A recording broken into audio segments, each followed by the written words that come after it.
Beloved in our Lord Jesus Christ, today I would like to talk to you about the two things that Christianity offers the world since its inception. Christianity basically offers two things to the world. First, it's goodness, and second, it's holiness. And both are coming from the God that Christians believe as the Almighty One.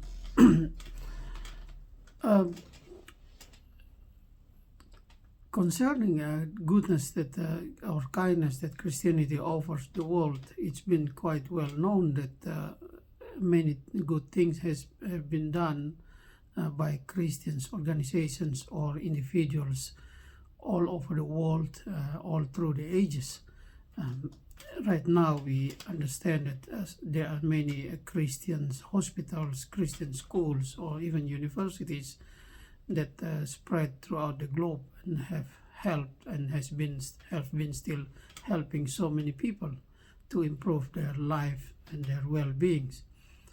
And also in the many countries which are now no more predominantly Christians anymore, but still have very strong remainings of Christian values, such as Western countries. One thing that we many people still enjoy today is the open-handed welcoming immigrants, and that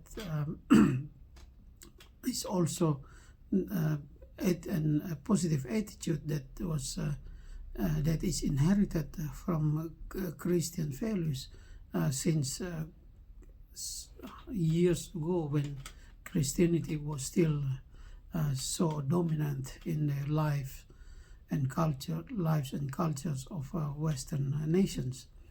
And many other things we still enjoy today. We can see Anglicare, Uniting Care in Australia, and many other good things that Christianity have handed down to the society to help people.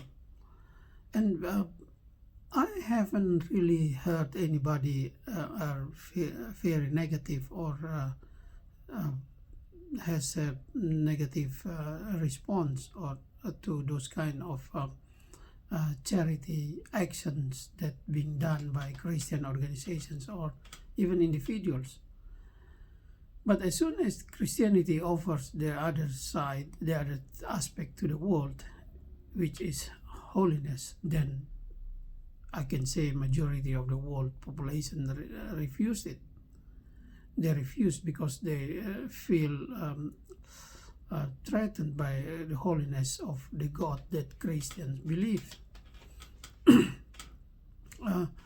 Brothers and sisters in our Lord Jesus Christ, and that's the problem that every Christian have to face even today. As soon as you talk about God's holiness and His demands for all human beings to be holy, then you're gonna be you're gonna face two very antagonistic attitudes towards you when you talk about the ethics of even work, or especially ethics of sexual behaviors, for example. Then you're going to be the enemy of this society. I'm not saying all individuals, but many today. But that's what why do and that's I have to acknowledge that many Christians, even many Christian organizations, have reduced or have mitigated their voice of the holiness of God to the world or to the society where they are. And unfortunately, most of the times the reason was that they don't want to lose their popularity among the world societies today. But that's not the true mission that Jesus wants us Christians to bring to this world. Jesus himself was so strongly rejected by many people during his time on this earth as a human because of that. When he when he did the miracles and signs to help people, people accepted him. People thank him, and people rejoice and even claim him as a king. But as soon as he's talking about holiness, then people, and he declared himself as a holy God, then people refused him. And even at the end, they crucified him. So that's the mission that, and Jesus said to his followers that if how the world treated your master, then you are going to be treated the same way. So Christians shouldn't avoid that kind of consequences of their faith. And we can always pray that God himself help us in this mission, because we, as Jesus said, we are being put in this world like a lamb among the wolves. But Jesus also promised to protect us, and he promised that he's not going to leave us or forsake us till the end of the time.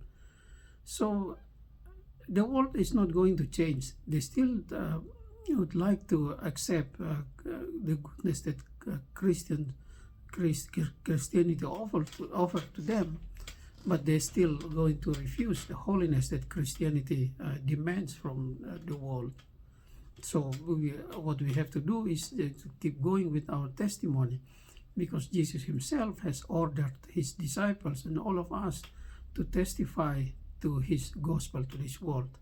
One thing we have to tell the world is that for his holiness, Jesus himself and God himself understand from the beginning, from the eternity, that there's no one in this world except Jesus himself, when he was here as man, could live a perfect life. We all have sinned and fall short of the glory of God, but he provides forgiveness for those who humble themselves to come to him to beg for his mercy.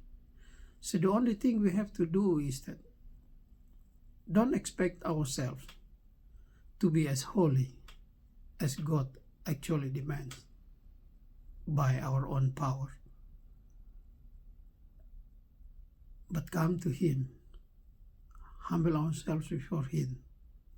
Sin, unholiness, do not have an excuse in God's mind, but God provides forgiveness for us. Do not refuse the holiness that Christianity offers to you today, but acknowledge that you cannot be that holy. The only way you can come to God and find the true peace and joy in him is to acknowledge that you are a sinner.